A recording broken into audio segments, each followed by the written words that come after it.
Salve à tutti, c'est Flau. On se retrouve pour la série de vidéos sur le classement des 7 meilleurs joueurs italiens pour la Squadra Azzurra en 2022, poste par poste. C'est mon classement, c'est ma vision. Elle est basée sur l'Euro 2020 et la saison en cours 2021-2022. N'hésitez pas à me donner votre avis et à faire votre top 7 à vous. C'est vraiment un régal de partager avec vous. Quand on est en désaccord et que chacun amène ses arguments, c'est toujours très intéressant. Donc je vous entends en commentaire. Aujourd'hui, on va parler d'un sujet qui est vraiment clé pour la nationale. On va parler des avant-centres et là, il y a de quoi faire. C'est parti. Tout d'abord et avant de commencer ce classement, il y a 4 joueurs que je veux mettre en avant et qui ne font pas partie du classement. Tout d'abord, c'est 2 jeunes qui sont assez prolifiques, pour pas dire énormes, en série B. C'est Lorenzo Luca et Colombo, 2 joueurs qui montrent vraiment beaucoup de belles choses. À mon avis, ça peut devenir des très grands bombeurs de série A et il faudra compter sur eux très prochainement. Là actuellement, le top 7 pour moi, il mérite pas encore d'être dedans, même si surtout Colombo pourrait y être.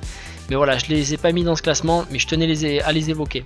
2 autres joueurs que je mets pas dans le classement, et là ça risque de piquer un petit peu les yeux pour le premier, c'est Andrea Bellotti. Mais pour moi, je le mets comme Andrea Petagna. C'est pas, j'ai rien contre les Andrea, mais autant l'un que l'autre, ils sont toujours un petit peu en dessous. Alors là, Bellotti en plus a été très absent pour cause de blessures. Petagna, il a quand même montré du mieux sur la toute fin de la première partie de saison. Je les exclus pas du tout, je voulais évoquer leur nom, mais pour moi là ils sont un petit peu en dessous face à des joueurs qui montrent quand même plus de qualité et surtout un petit peu plus de capacité à marquer, et c'est un petit peu, je crois, ce que l'on attend d'un avant-centre. C'est parti pour le top 7. À 22 ans, il est prêté actuellement à Empoli et je crois que l'Inter ne s'en servira jamais, donc il faudrait à mon avis pour lui qu'il se fasse une raison. Mais ça reste un joueur de grande qualité, comme quoi je suis pas fâché avec les Andrea. Il s'agit d'Andrea Pinamonti. Pour moi, il a un bon profil d'avant-centre de par son gabarit. Il peut manquer un petit peu de vivacité, mais pour moi, il mérite d'être dans ce top 7. Je le mets juste après Roberto Piccoli, 20 ans de l'Atalanta. J'espère qu'il va pas être prêté et qu'il va garder sa place dans l'effectif de l'Atalanta, parce que ses apparitions en Serie A sont très convaincantes. Il n'a que 20 ans, mais il a le gabarit qui va bien, il a plus de vivacité pour moi qu'un Pinamonti. Et il a le sens du but et c'est vraiment le principal. Donc pour moi, 6ème place, Roberto Piccoli.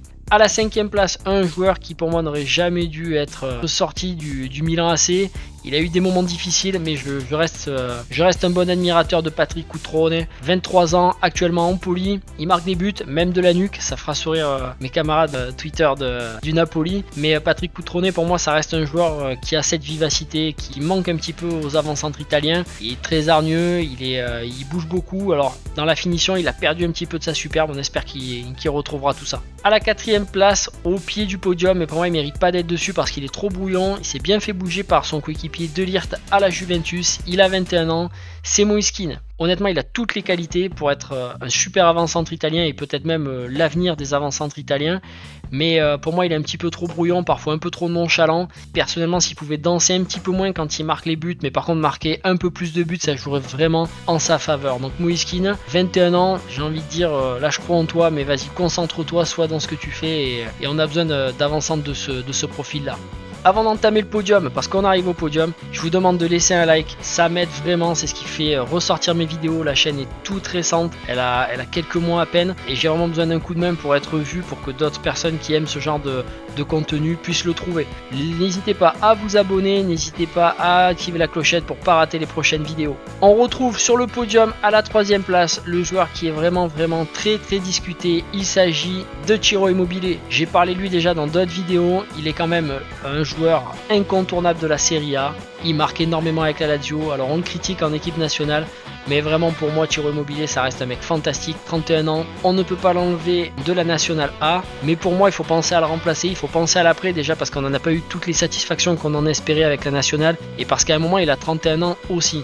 Même s'il peut encore faire 2, 3, 4 années peut-être de très bon niveau, il faut qu'on pense à l'après. La jeunesse, 21 ans, 22 ans. Alors 21 ans, Giacomo Raspadori de Sassuolo, il a fait l'Euro, il a un profil vraiment atypique pour un avant-centre parce qu'il est capable de redescendre très bas. Avec Sassuolo, on l'a même vu jouer un petit peu côté gauche. Donc c'est un avant-centre très polyvalent, et pour moi l'équipe d'Italie elle a besoin de ça, parce que finalement je trouve qu'elle a un petit peu du mal à jouer avec un avant-centre standard qui reste devant les cages. Pour moi Raspadori c'est vraiment un super profil et c'est vraiment l'avenir de l'attaque de la nationale. Et le numéro 1, ça fait vraiment longtemps que j'adore ce jeune. Là, ces derniers temps, il explose avec Sassuolo, il a le sens du but, c'est vraiment vraiment la chose qu'il faut. S'il garde le vent comme ça dans le dos, et pour qu'il garde, il faut qu'il joue en Serie A, et si possible, qu'il joue aussi un petit peu avec la National A.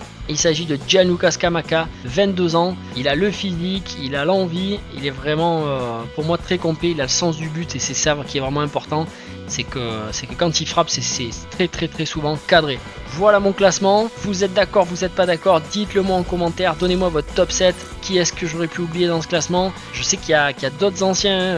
Quand on regarde vraiment les stats de Serie A, des Quagliarella, des Caputo, on aurait pu parler d'eux. Mais je vous attends en commentaire. Grazie mille a tutti e arrivederci.